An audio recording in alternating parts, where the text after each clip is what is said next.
mu ndimi z'amahanga abigisha gutyo mu ndimi noneho ibintu Yesu yigishije atereka njyewe simbiriho oya ntabwo ntibuze kuvuga ko ntabiriho mu ndimi z'amahanga bavuga ngo umumanzi arakora akavuga ati yibuka yuko iwabo barya bagasigaza akavuga ati ntabwo bikinkwiriye kwitwa umwana wa data yanshyira mu bagaragu ikibazo cy'ibiryo kikaba gikemutse ikibazo cy'ibiryo we yarahangayikijwe n'ikibazo cy'ibiryo ibyo kuba umwana byo yari yarabyanze singikwiriye kuba ibyo kuba ndi umwana byo ubindekere rwose ntabyo nkeneye unshyire mu bagaragu ariko ibintu by'ibiryo ndabizi kuko nabo ubwabo bararya bagasigaza uranyishyiriramo nirire nta kibazo ubucuruzi bituzanira ingaruka Imana tubabarire Mana tweze Mana tukureho barazamuka kugeza igihe basaba ngo n'imbabazi z'ibyaha by'abantu babo bapfuye ati ba data bapfuye barakoze ibi yego bamara nk'iminota 30 gusa numva ndabirushye nza gutaha ariko ntaha ikijyanye n'imbabazi kirangiye ntago nafatanyije nabo ariko narumva abo bantu bafite ikihe kibazo ku bintu bijyanye n'icyaha icyaha umuntu akigifite nk'igikorwa azahora afite ingorane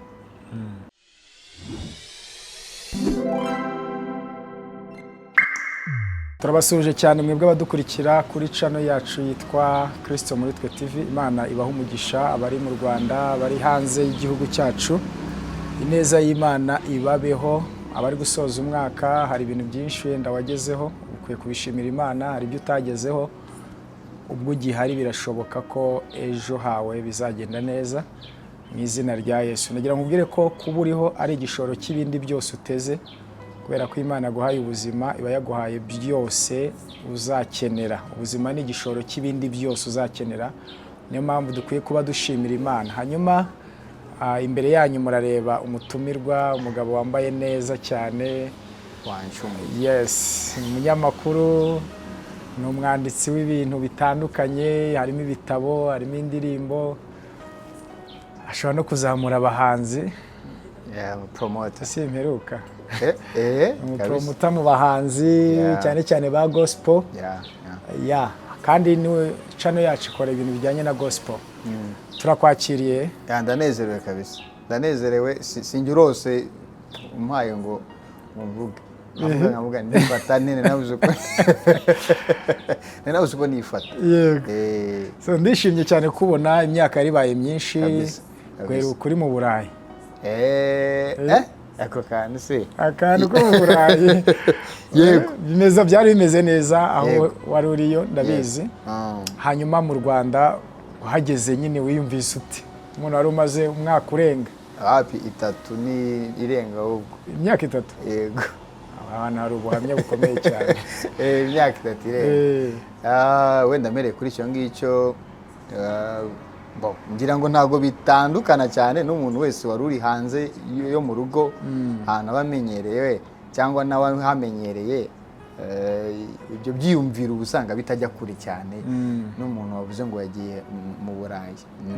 Niyo wajya mu ntara ntago bitandukana cyane, niyo wajya mu ntara ukagaruka mu rugo, ariko ni ibyishimo, urishima uranezerwa kuko uba wongeye kwisanga mu butaka bwawe. Ubuzima bwa hariya butandukanye n'ubw'inaha cyane pe cyane rwose. Ni nk'ibiki byakugoye ukigerayo ku bijyanye na area yaho? Icyambere ni ubukonje. Ntago nari umuntu ukunda ubukonje burabangama. Noneho nanagenda nagiye mu gihe cy'ubukonje, neje yari itaragwa ariko hari mu gihe cy'ubukonje. Nicyo kintu cya mbere cyabanje kuntonda. Ikindi ni imitegere, transport. Transport hariya ari ukuntu igorana. Ntabwo ngira ngo iroroha kubera ko bateye imbere cyane. Yego koroha mu buryo iri buze gukorwa biroroha, ariko kuko amarebisi aho mutegera ubusanga imwe iri hakurya indi iri hakurya kandi zikaza ari nimero zisa. Kaza ari nka 12 cyangwa 16. Noneho wenda tuvugerekana nk'urugero rwa Rwandex. Icyapa cyo hirya n'icyapa ziparikiye icyarimwe. Noneho nago kuko zose ari 16 kandi urabonye ko ugomba gutega 16 ugasanga wenda winjiye mwijya Sonatube za Remera kandi wowe wari ugiye mu cyerekezo cyo mu mujyi. Icyo gihe urumva ibintu biba biri buze kukubaho. Ushobora no kuyoba. Kandi aricyo kikubaho. Ukagenda ukagaruka. Hari mushiki wacu twasenganaga yagiye mu Bubiligi aranyandikira ati ntabibuze. Urabura ariko. Arabura amara nk'amasaha 6 yabuze. So nko ku nshuro kandi bakaburira hafi y'urugo. Yego. Nko ku nshuro ya mbere utaramenya kumenya ama stops. Ngo urebe usome stops uko zimeze. Ujya nko kugira ku gatekerezo rero ari gihe ubimenya wageze nyine urumva ugeze nko mu mujyi biragusaba kuzo kongera kuzo gatega. Ikindi no gukoresha Google Map. Nagiye ntarigera nkoresha Google Map na rimwe mu Rwanda. Iriya rero udafite Google Map ubwo witegure ku Uvuga abantu bimenyereze gukoresha Google. Ego byagufasha bitewe naho isigana byagufasha cyane kuko urumva iyo uvuze ngo ugiye kureba umuntu ahita aguhereza location ukaba uri mu mugereho ukoresheje Google Map. Yego. Amazina yawe nyakuri ni ayahe? Nitwa Gilbert Gatete. Gilbert Gatete. Nitwa Gilbert Gatete. Harya ukora he? Urahibagiwe aka kanya. Hari ukuntu ngo byahindutse niyo mpamvu ndabyibagiwe. Wabikomojeho ndi umunyamakuru kuri radio na TVO.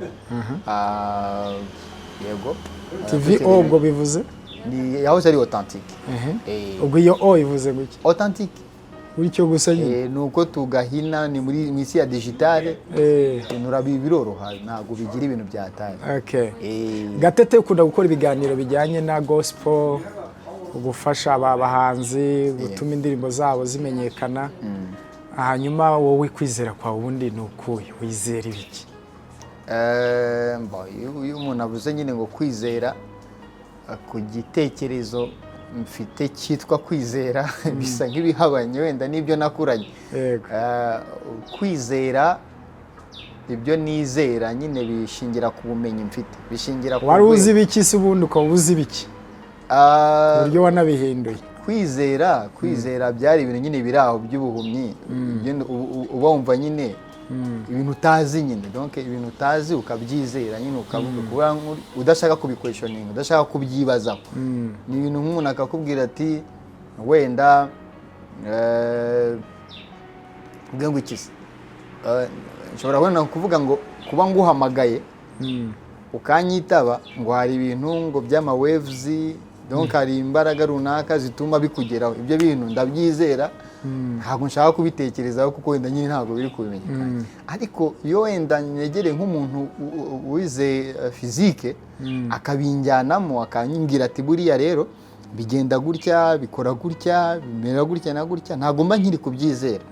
Noneho hari ubumenyi uri kubimenya.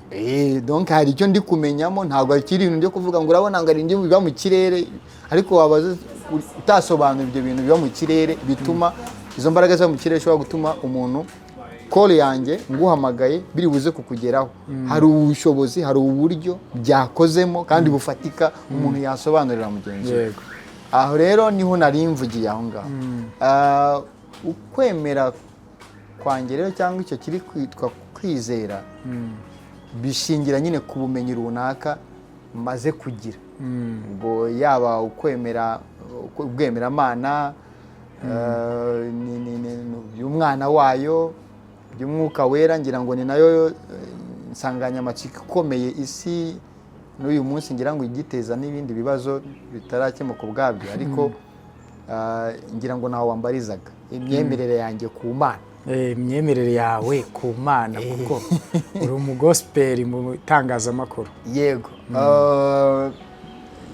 Mbere hari uko numvaga nyine Imana, donc hari uko nibonaga jewe ndi umuntu urumva uri buze kuza kuvuga databuja Imana agira neza tuyaheraho mu ijuru, urumva nta sano mfitanye nayo, ni Imana iri aho ngomba wenda kugeraho rimwe na rimwe nigengesereye.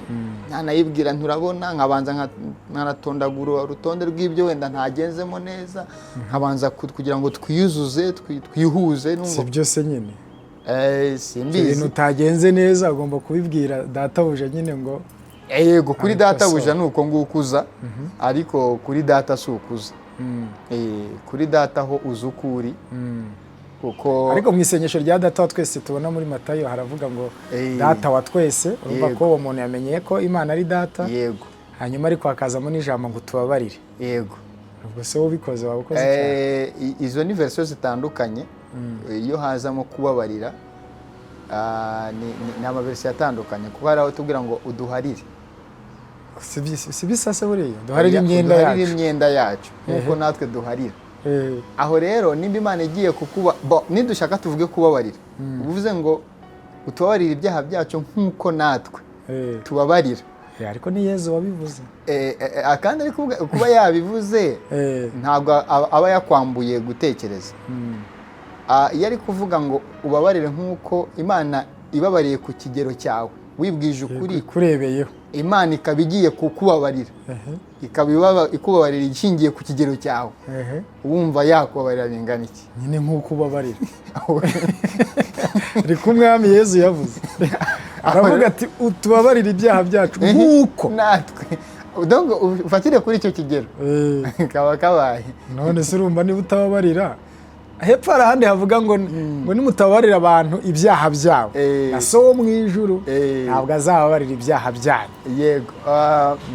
Aho ngaho nakinjira mu audience abari kubwira intekerezo, batubwire nta kibazo, rega nawe wari urimo. Nako nari ndimo kuko bari bamubaje nabigishwa. Hajye uri umuki. Ntabwo ngiye nigishwe na Yesu. Ntabwo wigishijwe na Yesu? Oya, baranabigishwa bari kugenda nawe baranye imyaka. Ngaho wowe wigishijwe na Nde nandi umwishwa wa Yesu. Ngize amahirwe nabona undi umwigisha ushobora kunyigisha, tukagendana urugendo, kuko uwigisha umuntu akwiriye kuba mwigisha bari kumwe. Atamubwira amagambo gusa, ahubwo anarebera ku bikorwa akora, ku buzima bayemo. None ririya jambo rero Yesu yaribwiye abigishwa, uyu munsi abigishwa ba Yesu ntabo. Nta bigishwa ba Yesu bahari. Ibyo si ubwo? Uko njye nigwe nkubwira ngiye kumenya ubuki yamfite, nta mwigishwa wa Yesu ngiye nabona. Yesu yaragendereye iki?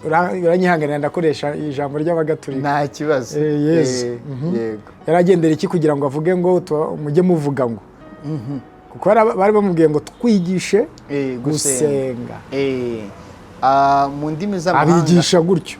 Noneho ibintu Yesu yigishije ati reka njyewe simbiriho. Oya, ndibuze kuvuga ko nabiriho. Mu ndimi z'amahanga bavuga ngo muri ubu buryo aba ariko muzajya musenga. After this manner pray thee. Noneho ubwo buryo yari yagaragaje rero, icya mbere nuko yari abizi neza ko nta gitekerezo bari bafite ko Imana ari se. Icyahereye agomba kubanza kubazanira igitekerezo y'uko Imana ejo batazanagira ngo ni wenda ko yubumvise we ayiyitirira, bakavuga bati tuzajya dusenga ya Mana ya Yesu, se wa Yesu. Oya, ahubwo abanze bagira igitekerezo y'uko Imana ari data kandi ari data wa twese. Hanyuma ikindi azanamo igitekerezo gishyashya cy'ubwami bw'Imana bugomba kuza. Ubwo bwami bw'Imana bugomba kuza kugira ngo iby'Imana ishaka gushaka kw'Imana kube mu isi nk'uko kuri mu ijuru. Ubwo gushaka kw'Imana kuri buze mu isi rero nk'uko kuri mu ijuru. Ubwami bwawe buze. Kwashobokaga igihe umwana yimenyeye muri se, hanyuma kugira ngo yimure bwa bwami abuvane mu ijuru. Arazana copy paste kuko arabizi, understanding, afite uko kumva, afite uko kumenya bwo biri mu ijuru, ibyo ushaka bibe mu isi nkuko biri mu ijuru. Ahubwo njye mba numva ari nk'ijuru rya Jina. Oya, ntago oya, barazana ibyo ushaka bibe mu isi, iby'Imana ariko ishaka. Yego. Noneho nkuko biri mu ijuru. Uwabizana rero mu isi, ntago ijuru riza mu isi ngo ryimuke. Oya, ijuru rirakomeza ari ijuru, isi ikomeza ibe ari isi. Ariko ibibera mu isi nibyo byaberaga mu ijuru. Iyo system iri kora, nk'urugero rufatika. Ubuzima ko bwaba bukaze. Ntago bwaba bukaze. Ari bwiza cyane. Urakoze cyane. Nibyo mvuga. Nuko ariko gushaka kw'Imana. Gushaka kw'Imana nuko ibiri mu ijuru biza mu isi. Kandi bizanwa n'abana. Nta wundi ushobora kubiza. Byaraje wowe. Byageze aho biraza.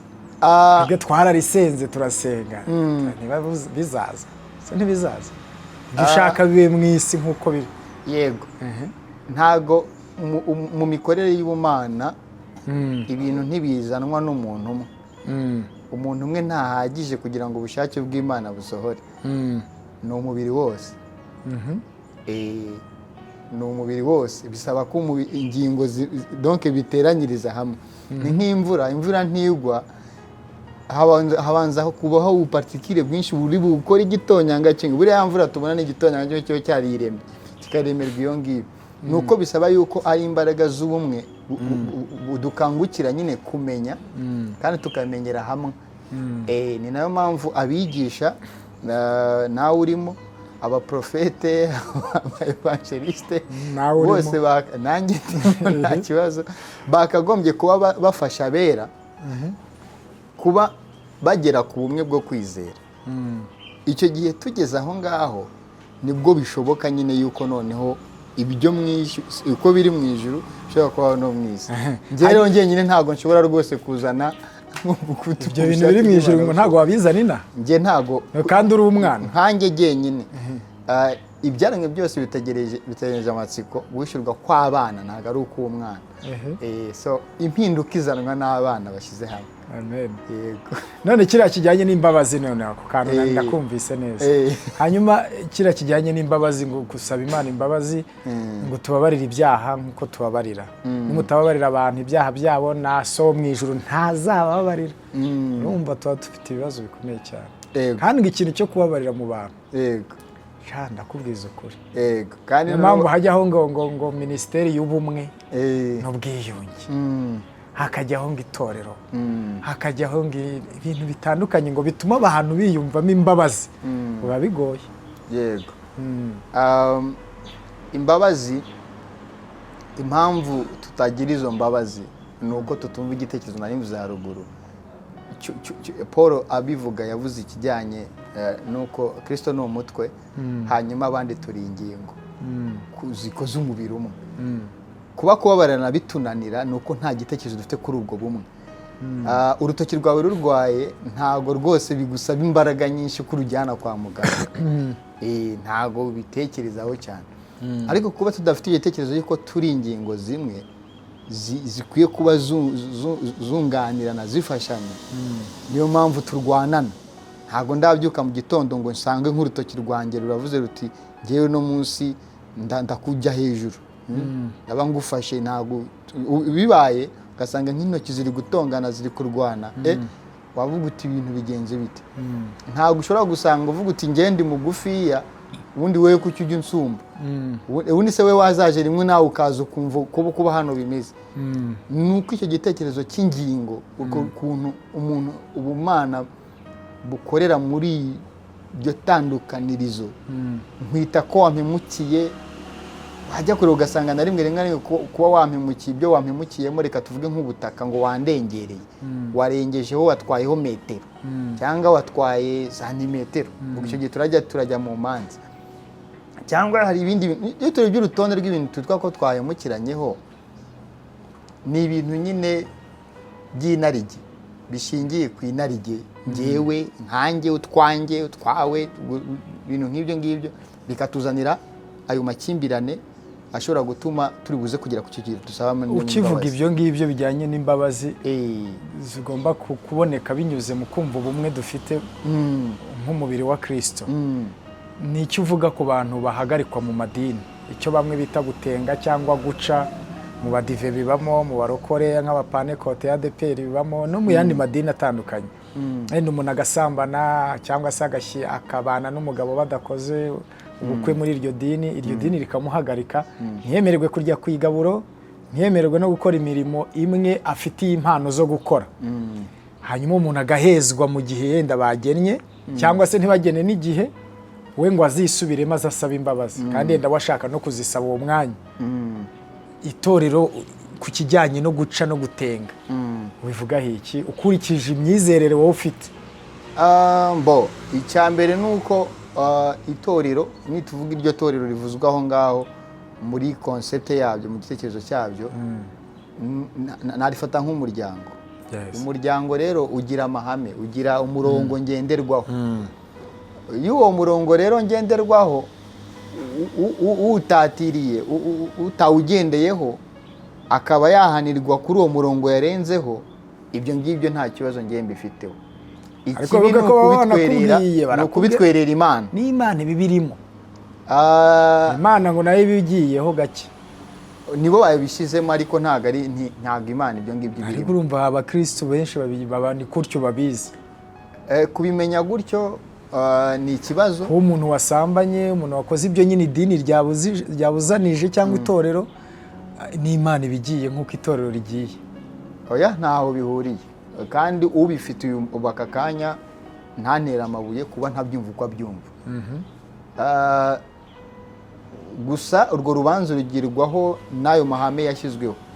Urwo rubanza rukuriho kuba waragiye muri uwo muryango ufite uburyo utekereza ibintu cyangwa umurongo washyizeho kandi ukawujyamo ubizi, cyane cyane yuko abagiye kubijyamo ari byo barahirira, ibyo bemera.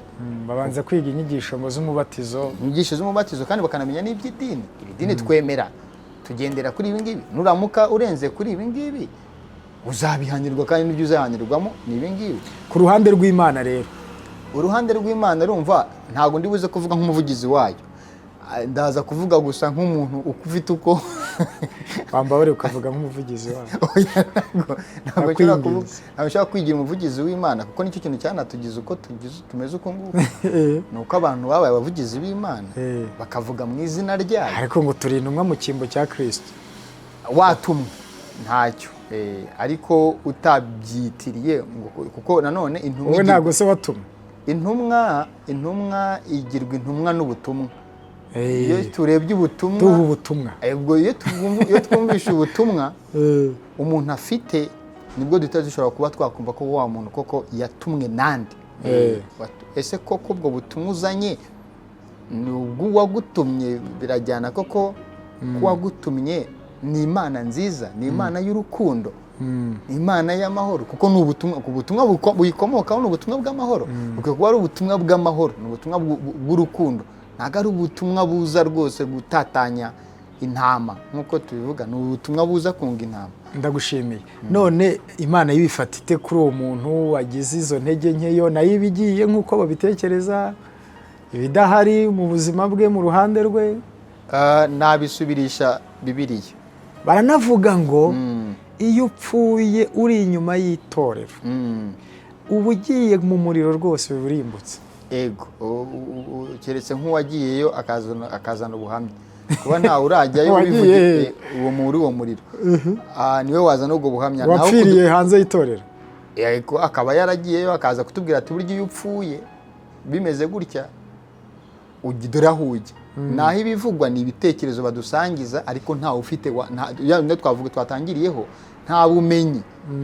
Ni ibintu yimajinnye arabisangiza abandi, ariko uko kuri ntabwo yaza ngo apruve yuko umuntu wapfuye yari yarashyizwe hanze y'itorero ngo yagiye ngo tuvuge urugero idini runaka rikagushyira hanze kuko wasambanye, uko wishingiye, uko bagufashe unywa inzoga yenda bo batarizinywa, kuko warwanye, wibye, hanyuma wagira ibyago ugisohoka, impanuka runaka ikabira kujyanye, ubwo ngo bugiye kabisa. Ni uko babifata, ntabwo kandi nta n'uwabikuraho ko ari uko babifata, ariko uko babifata ntabwo ariko kuri k'ubuzima. Icya mbere ni uko reka nibyo nakubwiye, ngiye kwifashisha uyu mugani wiswe umwana w'ikirara. Ni abana babiri Yesu yerekana. Umwe afashe utwe, asabye utwe ngo yigendere, hanyuma uyu mwana icyo agiye gukora ni uko agiye kutwaya twose akaturangiza. Hanyuma igihe kiragera, ibintu bimukomeranye byose byarashize, agera ku rwego yifuza ibyo kurya byasigajwe n'ingurube. Ntabwo ari ibyo kurya by'ingurube, ni ibyo kurya byasigajwe n'ingurube. Hanyuma yisubiramo, yumva ko agomba gusubira kwaza. Ikintu cya mbere kigiye kumugarura, ntabwo agiye kugarurwa n'uko afite urukundo rwa papa we cyangwa urukundo rw'iwabo, ahubwo ni inzara imumereye nabi. Afite inzara, ariko akavuga ati yibuka yuko iwabo barya bagasigaza. Avuga ati rero ntabwo bikinkwiriye kwitwa umwana wa data, yanshyira mu bagaragu, ikibazo cy'ibiryo kikaba gikemutse. Ikibazo cy'ibiryo, we yarahangayikishijwe n'ikibazo cy'ibiryo, ibyo kuba umwana byo yari yarabyiye, singikwiriye kuba. byo kuba ndi umwana byo ubindekere rwose ntabyo nkeneye unshyire mu bagaragu ariko ibintu by'ibiryo ndabizi kuko nabo ubwabo bararya bagasigaza uranyishyiriramo nirire nta kibazo yari abizi ko ikibazo kiraza gukemuka sibyo noneho mentality nyinshi ni abantu benshi dutekereza gutyo na bya n'imbabazi zacu dushaka kugenda uraza kuzisaba utyo kugira ngo ugere ko waharokoka uwo munsi ngo yisubiyemo nibyo rero baba bavuga ngo iyo ugiye hanze ngo ntiwisubiremo ugapfa utisubiyemo nk'umwana w'ikirara none urumva ko n'umwana w'ikirara yisubiye ntacyo yisubiyemo noneho nkareba uwo mwana wa kabiri rero umwana wa kabiri wasigaye mu rugo niwe uje bamubwira ibyabaye by'igitaramo ngira ngo abantu bashobora kubisoma iby'igitaramo cyabaye ko murumuna we yaje biramurakaza byumva agize uburakari bwinshi yibaza uburyo we yagumye kwa papa we atigeze abikirara yumva rwose we ari umuntu wo gushimwa ahubwo atese njyewe byibuze nta n'agahene n'igihe naberanga nta n'agahene ariko umubyeyi ikintu ari kuvuga ngo umwana wanjye yari yarapfuye none yasohotse umwana wanjye yari yarapfuye none yasohotse igikomeye rero ku mitekerereze y'abantu ni uko imboni y'Imana uko Imana ibona ibintu n'abantu bitandukanye kure ahubwo hari akandi kantu kari muri iryo jambo uvuze karavuga ngo umwana yaragiye ngo abwira se ngo data nacumuye ku Mana yo mu ijuru no mu maso hawe yego ahubwo ahita avuga bya bindi byo kudashyirwa mu bana agashyirwa mu bagaragu ibyo bintu rero Bibiliya ko nibigaragaza ariko ngo se ngo yari yabanje kumusanganira taranavuga urakoze ngo aramuyambira aramusoma ahita ategeka n'ibimukorerwa amaze kumva ariko se mwana yumvise ibyategetswe cyangwa yakibereye mu bizunga by'ingurube oya buriya sinzi Yesu yarabikubye kugira ngo hari tuzarebe ibindi dushobora kwigamo ntabwo yaduhaye suite ngo turebe byibuze reaction y'umwana reaction y'umwana ni ugusaba imbabazi kugira ngo abone ibiryo nk'uko babivuze oya rwose kuko uwasoma icyo gice ngira ngo ni muri Luka ibice 15 wasoma icyo gice birasobanutse yamubonye akiri kure biri kavuga ngo aramubabarira akiri kure yamubonye akiri none reka tuvuge wa muntu batenze asize intege nke ze z'ibyaha bye yakoze nawe abizi ari kure ndongera nze muri Bibiliya ndongera nze muri nawe twite ko yagiye kure ndongera n'ubunize muri Bibiliya Bibiliya igaragaza abitwa ko bagiye kure bashyizwe kure yego Yesu ari gusangira n'abakoresha b'ikoro Bibiliya ikavuga ngo yakosangira n'abakoresha b'ikoro n'abanyabyaha hanyuma abari bari muri icyo gice rero bafite iyo mitekerereze batekereza ko abo ngabo rwose bo barabaciye ntabwo ari abantu basangira nabo urumva deja baraciwe ariko arababwira ati rero hari ikintu mukwiye kujya kwiga icyo nkunda ni imbabazi mwongere mujye kukireba icyo kintu bamenye ko icyo nkunda ari imbabazi kuruta ibitambo sibyo kuruta ibindi bintu mushobora kuba mwankorera icya kabiri akababwira ati rero hari ikintu mwibeshyaho azana igitekerezo cy'umuganga n'abarwayi avuga se abarwayi nibo bakeneye umuganga ntabwo ari abantu bazima uriya muntu mutaye ubupfu bwabyo ni uko ariyo wari ukeneye amaboko ariyo wari ukeneye abamushyigikira none kumujugunya muba mukoze iki kandi uri umuganga wari ukwiriye gufata wa muntu ukamwomora ukamufasha muri izo nkuru tubwiye aho nyine ku bafarisayo abakoresha b'ikoro n'abanyabyaha bari kumwe na Yesu ariko Yesu atari kumwe n'abafarisayo kandi abafarisayo nibo basenga nibo bambaye amategeko nibo bafite inshingano mu madini y'icyo gihe barabanena rwose kuko ntabwo bari kubyumva uburyo nimba ari n'umuhanuzi yakagombye kuba ari kumwe nabo bantu none urabona iki kibazo reka nkikubaze nkomeje cyane abafarisayo baracyariho cyangwa ntibariho bariho cyane none se ubona abafarisayo bazi imbabazi donc abafarisayo ni nka bari muri icyo cyiciro nyine cyo kujugunya abantu none hari n'ahandi nasomye muri 23 Matayo mu bafarisayo n'abanditsi muzabona ishyano yego kuko mutanga icya 10 n'isogi na nyiragasogereza na 10 ngo mukirengagiza amagambo akomeye yego yo mu mategeko ariyo kutabera, imbabazi no kwizera. aha amagambo akomeye ayo magambo murayirengagiza. Noneho ngaho baratubwiye ngo icyo shaka ni imbabazi si ibitambo. Yego, Aya ni amagambo abiri yavuzwe n'umwami Yesu. None ndibaza abafarisayo bazi imbabazi z'Imana? ntabwo bazizi, Bazi ubutabera bw'Imana? ntabwo bazi, Bazi kwizera? Kwizera byo barabizi ko Yesu avuga ngo ntabwo babyitayeho. ntabwo babyitayeho. Bare ibintu bari bitayeho rero. Ni ukuvuga ngo kimwe Ibya cumi ngo n'amaturo n'isogi na nyiragasogi. n'ibyo ngibyo, kandi byose bishingiye ku musaruro wo kuza kwikomanga ku gatuza. Ariko ngo ngiyo uri mu bafarisayo mugakora ibyaha nk'ibyo batengera abandi, ariko ujya utanga icya cumi gishyitse n'ituro rinini, ngo ntabwo bapfa kugutenga byoroheje. Yes. Icyaha cyawe bakigaho nk'imyaka. Ibyo bisanga nka byandi ya materimbe bakoresha, ariko nta mukiro ubyina nabi, Ntabwo kiruceza nabi. ntibikunda. Hanyuma ngo niyo agukandagiye uriyeranje ukamubwira uti ikirenge cyanyu kiri hejuru y'icyanjye, ntabwo ushobora kumubwira ko agukandagiye. Ibyo rero ni ibyo ngibyo byose birimo aho ngaho. Imana rero ntabwo ireba ibintu bityo, ntabwo Imana iri buze kukujugunya, nta icyo ishaka itekereza inzozi zayo, nk'uko biri mu gitabo cy'Abefeso. Yari yaragambiriye kera isi itararemwa kugira abana. Igikomeye rero ni isano, ni nacyo yibutsa muri uriya mugani twavugaga. Igikomeyemo hariya ni nacyo kintu, by the way, abo bantu bagize intege nke bakagenda yenda tuvuge nk'urugero, umuntu ashobora gufatwa yenda anyweye ku nzoga kuko yari yaramenyeye kuyinywa, akumva akanyota karaje akongera akanywaho. Noneho umurokore runaka akaba yamubonye akamurya n'agapikica akamufotora, hanyuma cyangwa se agasambana, cyangwa se ku mukobwa agahita atwara n'inda. Idini rihita rikubwira ngo wakoze icyaha, bigatuma noneho n'isano ufitanye n'Imana wumva uyitakaje, ukurikije uko babivuga bo, uburemere babishyiramo cyane, nk'uko nyine ngo Yesu yagiye gusangira n'abafarisayo n'abakoresha b'ikora n'abanyabyaha. Noneho wa muntu agahita yiheba kuko idini rimujugunye hanze, ko ryamuteyemo kwiheba. Noneho niba yanakoze icyo kintu kimwe, agavuga ati n'ubundi ikintu naramiraga ntigihari, reka nkomerezeho. Njyewe ndabizi ujya ushobora guhura n'abantu batega, abatwita indaya, byahinduwe izina ni indangamirwa. Ukamaze se wahoze usa ukabona yararakaye cyane, ati njye nahoze ni n'umurokore, n'indirimbo zo za kantika zizi.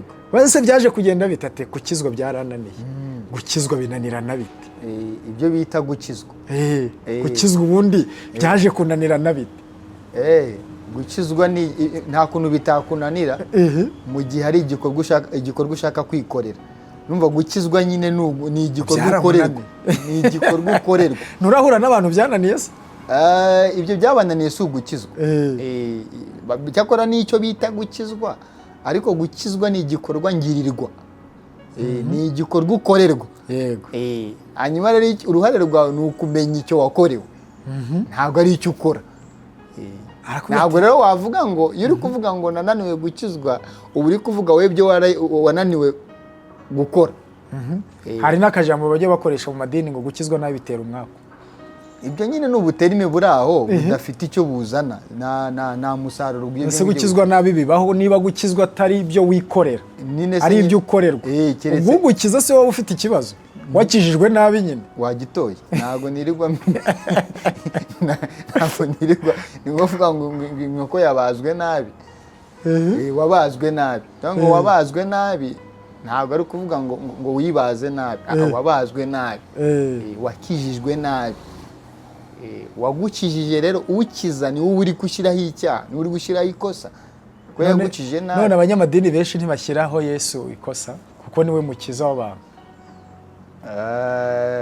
Ababitekereza batyo ni benshi, rega ndavuga abo nyine. Ubwo numva deja urabwira ikera abantu bari hanze y'amadini batenzwe, banihebye, bagiye kuba abasinzi bakaziza, bakajya kuba abasambanyi kurushaho, wenda yabikoze rimwe kubera idini ko rimubwiye, ahita avuga ati n'ubundi ntacyo naramiraga. Nabisubirisha, bameze nka wa mwana. Nabisubirisha iki gitekerezo cya mbere, ntabwo ari igitekerezo, ni icyo Yesu kiri kuba. Bamuzaniye umugore ufashwe, yafatiwe mu gikorwa cy'ubusambanyi.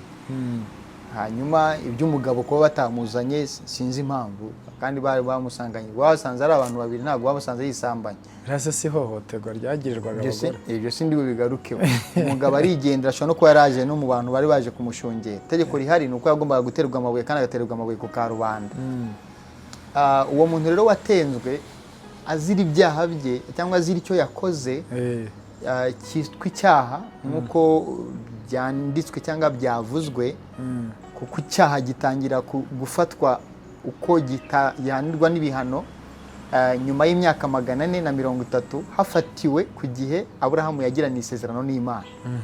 Uwo ni Paul bitubwira kuko atubwira yuko mbere yuko amategeko atangwa icyaha ngo cyariho icyaha cyo rwose cyari gihari ariko nta muntu kibarwaho ibyo ntabwo ari kubarwaho icyaha ibyo ntitwe sindi bubihange ntabwo ndi bujyemo noneho icyo rero byo mu mategeko sindi bubijye kubiginjiramo cyane avuga ngo rero igihari gikwiriye kuba gitekerezwa kuri bari abantu nk'uko warumbwiye bari abantu bajugunye hanze naho ngaho ari kubwira umuntu donc undi muntu wese udafite icyaha namubanzi ibuye bari abantu bose bagutaye hanze nawe urabizi yuko ufite icyo wabarega ufite umucamanza mwiza kandi ufitiye icyizere nawe ufite ibyo wabarega kandi byabata hanze uwo rero uwo mucamanza mwiza Imana yo mucamanza utabera ni ukuri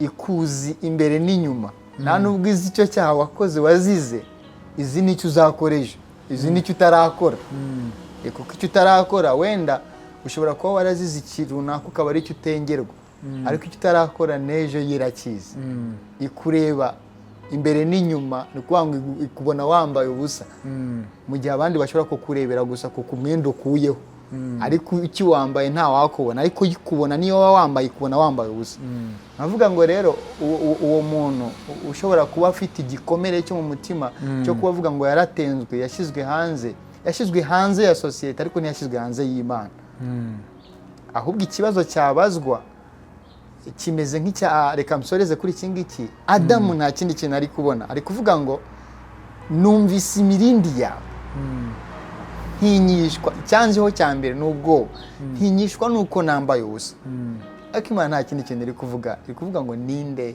wakubwiye abo bantu babivuga rero nibo tufitanye ikibazo nicyo rero abantu bajya kubwira Adamu ko yambaye ubusa ikikubwira rero nuko ikubwira rero ninde wakubwiye ko wambaye ubusa ninde wakubwiye se ubundi ko ntacyo umaze ninde wakubwiye se ubundi ko wowe rwose byacitse byarangiye ninde wakubwiye se ko ubuzima bwawe bushingiye aho ngaho oya sigaho icyo Imana ikubwira irakubwira yuko izo soni zawe ubwo bwambure bwawe aho uri kwibona rwose ko nta kintu wambaye aho banakubwiye isoni zawe z'ubwambure bakabushyira hanze oya Imana ifite umwambaro yakwambika niyo ifite umwambaro wo kukwambika nta muntu wakwambika wanagukura aho wihishe ariko yifite uburyo yakwambika kandi uwo mwambaro n'ubundi yarawutanze wenda akaba aricyo twavuga ni ukuvuga ngo abo bantu bizere yego ibyo bintu bivuga ngo Imana ntiyagusize yego Imana ntiyagutaye abantu barakushugunye yego wariye ku rubuto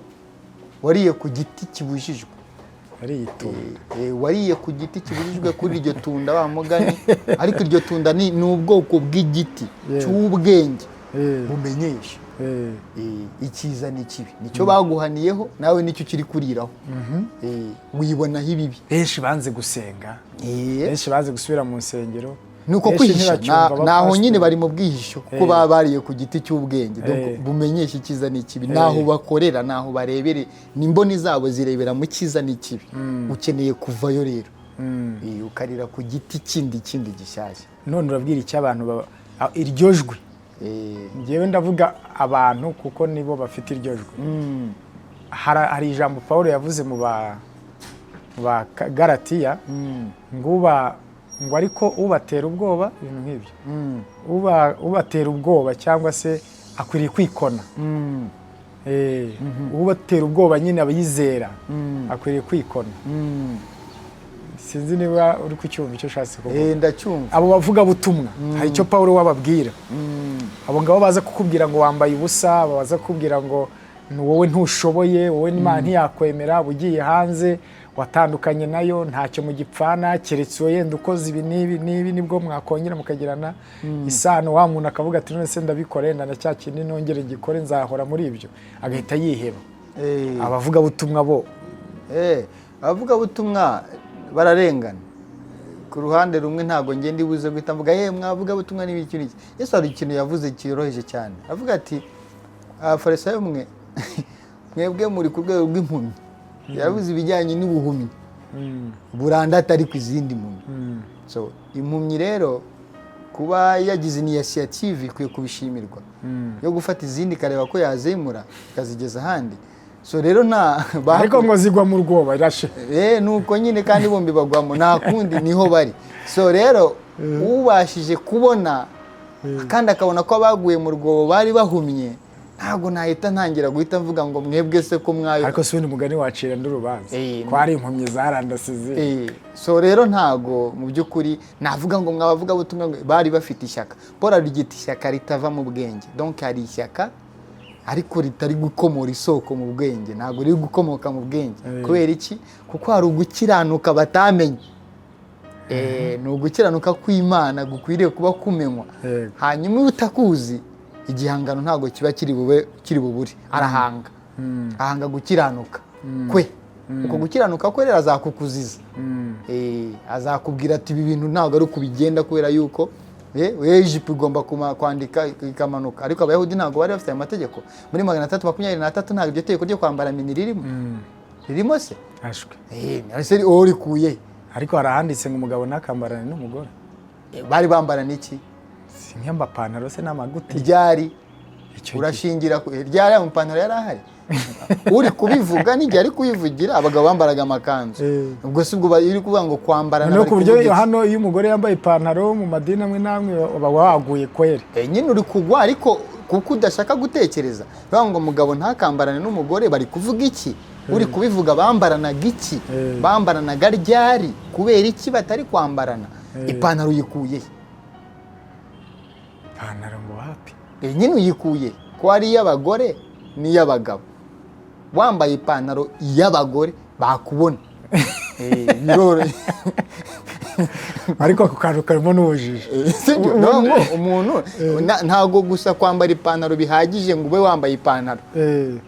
Hari ipantaro y'abagore n'ipantaro y'abagabo. Nese byirwa ngo wambaranye n'abagore gute? Gute? Umugabo ntakambarane n'umugore kabisa. Yego yaba wambarana iki nyine? Ari kizira Uwiteka yanga urunuka. Yego. Ariko uwabyanditse rega nta kibazo bafite. Ibisobanuro duha ibyanditswe. Kuko ibyanditswe nta kibazo bifite. Nta kibazo ibyanditswe bifite. Yesu yarabisanze bari babitunze bari bamaranye imyaka nta kintu bakuyemo. Akababwira ati rero mwa bantu mwe hari ikibazo gihari. Nukuri ibyo kurondora ibyanditswe murabifite pe murabiborokora. Ariko murondora mu byanditswe ntimumbone kandi ari byo bimpamye. Gatete reka ngushimire. Ariko ngushimire soreza kuri iki cy'ibintu nabonye. Mu minsi yashize nagiye gusengera ahantu muri overnight cyangwa se mu masengesho y'ijoro. Ariko hari ikintu abantu bari gukuramo. Abatagikuyemo bari zampumye. Simbizi umenye twabavanze. Aya baragikuramo uko ibyo bintu mvuga cyangwa ndi kukubaza ni ibintu bihangayikisha imitima y'abantu. Cyane abantu basenga mu madini atandukanye. Rero nigeze kujya gusengera ahantu muri overnight cyangwa veye kuri bamwe. Hanyuma barasenga muri izi mpera z'umwaka. Barasenga bashimira Imana. Bageze hagati bafite Imana ibintu ntabwo turi gusenga ishobora kuba itari kubyumva neza. Gutyo umuyobozi niko yavuze. Idini rikomeye rifite n'umushumba ukomeye. Nanubaha ngiye kurwangira ruhande. Yego. Mwubahira title afite. Baravuga bati rero tugiye gusaba imbabazi z'ibyaha. Baravuga ibyaha barabivuga muri microphone bagera naho bavuga ibyaha bya bene wabo n'iby'igihugu n'ibyama ministeri, ibyaha bikorerwa muri ministeri n'ibyaha bikorerwa mu bucuruzi bituzanira ingaruka. Imana tubabarire, Imana tweze, Imana tukureho. Barazamuka kugeza igihe basaba ngo n'imbabazi z'ibyaha by'abantu babo bapfuye. Ati ba data bapfuye barakoze ibi. Yego. Bamara nk'iminota 30 gusa numva ndabirushye. nza gutaha ariko ntaha ikijyanye n'imbabazi kirangiye ntabwo nafatanyije nabo ariko narumva abo bantu bafite ikihe kibazo ku bintu bijyanye n'icyaha? Icyaha umuntu akigifite nk'igikorwa azahora afite ingorane. Icyaha ntabwo ari igikorwa umuntu yakoze, kuko mu rutonde rw'ibyaha ushobora gushakira mu mategeko n'amabwiriza wajya muri Edeni ukareba igikozwe cyitwa ngo gusuzugura Imana nuko bifata uko ngo. Ariko nubwo urumva insanganyamatsiko hano ndabona zabaye nyinshi, ntabwo ari nyinshi ariko ntacyo.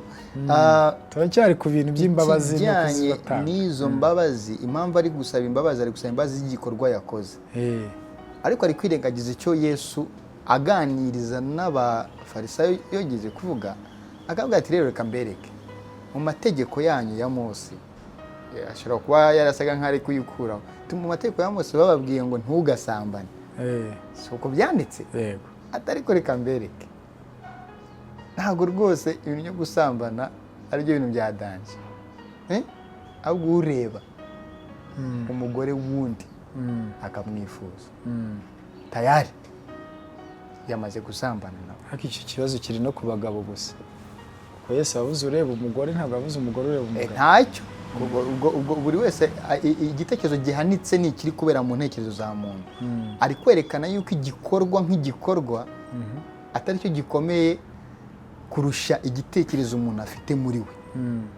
Yaba ari umugore rero wakigize, ni uko Bibiliya mu myandikire yayo ipointinga cyane ku bagabo, ariko bidakuyeho iby'abagore. Umugore nawe wifuje arajya muri ako gatebo, arajyamo rwose nawe biramureba. So rero nkavuga ngo ikijyanye no gutekereza icyaha nk'icyo gikorwa wakoze, ntacyo ukora, ntihariho igikorwa hatariho igitekerezo. None umuntu yasaba imbabazi z'igitekerezo se? Ntabwo usaba imbabazi nyine z'igitekerezo, nubwo hariho ubwo burozi bwo kwitwa ngo natekereje ndacumura. Ntabwo ariho ndi buze ndatekereza ngacumura, nkareba ngacumura, nkumva nkacumura. Ni ukuvuga ngo Paul ari kwigisha ibyo by'intambara umwuka, yabuze ibyo gufata mpiri, sibyo? Ibitekerezo, sibyo? Biba mu mutima. Ibyo gufata mpiri rero, icyo gitekerezo kije ntabwo kigiye kubera icyaha, kuko icyo gitekerezo kije itandukanye nacyo, kuko kizaza. Kije rero itandukanye nacyo, ntabwo uri bukora igikorwa. Igihe rero wananiwe gutandukana nacyo ukarangira ugiye mu gikorwa nyirizina, ntabwo icyo gihe uri munsi y'ubutware y'ibyo bitekerezo byawe. Waganjwe n'ibyo bitekerezo byawe, uba imbata yabyo. Ntukwiye kugaruka se ugasibira Imana ati rwose mubyeyi mbabaye. Niyo mpamvu nyine hahitaza icyo nari ngiye kuvuga, haza guhinduka rwose ufite umutima mushya. Uwo mutima mushya niwo ugutera gukora ibikorwa bishya. Ntabwo guhinduka, uhindurwa n'ubumenyi, uhindurwa no kumenya. Ni ukuvuga ngo nimba urugero uba pointinze kuba minisitiri, ni urugero ngiye gutanga, nubwo ari udashobora kugera kuri icyo kigero wenda usobanutse neza.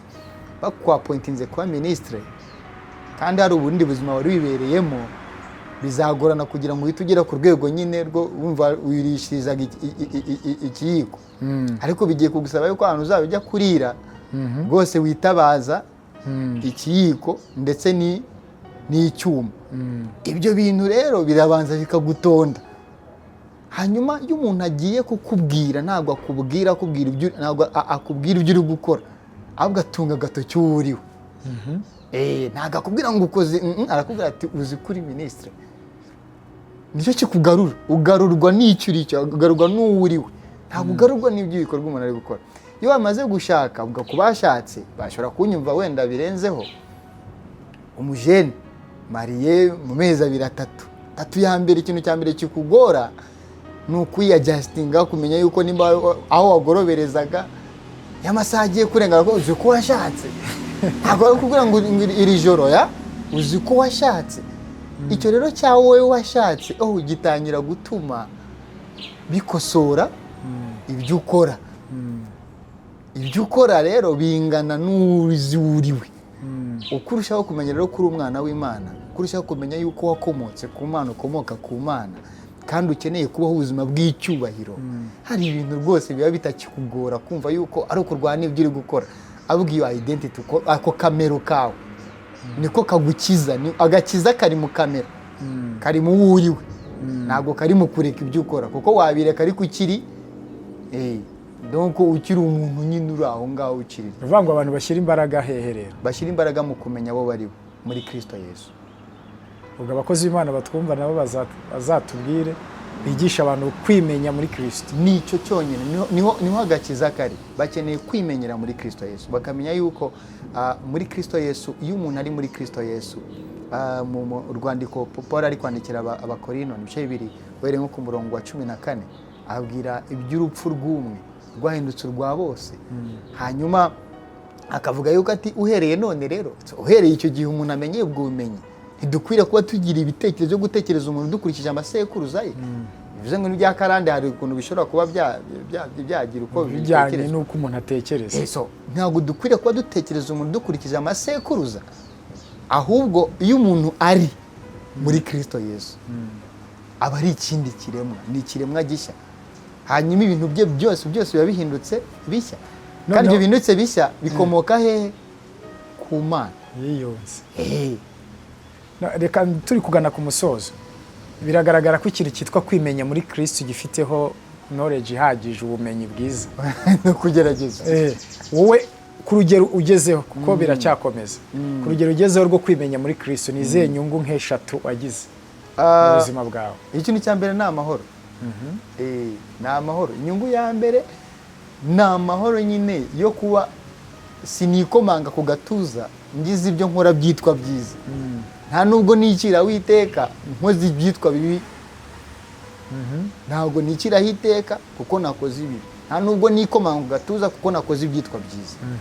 So mpora nyine mfite amahoro. Imana ni data ku buryo nzi nyine kwinzi iranzi. Icya kabiri, binyorohera iyo mboni n'ubundi ngenda ndushaho kutigereranya na bagenzi banjye. Ibyo byitwa imbabazi, kubabarira mugenzi wanjye biranyorohera, ntago bimvuna. Ntago bimvuna kubera yuko one mubona nk'umurwayi urwaye nkeneye kurwaza, hanyuma nkanamubona wenda nk'indi mpumyi ikeneye ko nayirandata n'ubwo wenda nawe mfite ijisho rimwe, wakeneye rero ko mufasha kurusha uko rwose tugiye guhangana. Iyo ni umumaro wa mbere. Ikindi umumaro wa mbere ni uko bituma ntinyukira kuba navusangiza umuntu ibyo numva namenye, kandi numva kuko mba nzi koko par experience mba numva hari icyo byamfashije, hari aho byankuye, hari uko mbona, hari uko nibona ngewe ubwanjye, uko mbona ubuzima ndetse n'uko mbona bankikije. So ni umumaro ukomeye cyane kwibonera muri Kristo Yesu. Yego. Ndagushimiye cyane, wakoze kwitabira ubutumire bwacu. Imana iguhe umugisha cyane, kandi n'abantu bashaka kubafasha ku bijyanye n'indirimbo. Iby'indirimbo se buriya n'indirimbo ntago ubu ngubu ndi tayari. Wafasha ku bijyanye n'indirimbo ntago ndi tayari.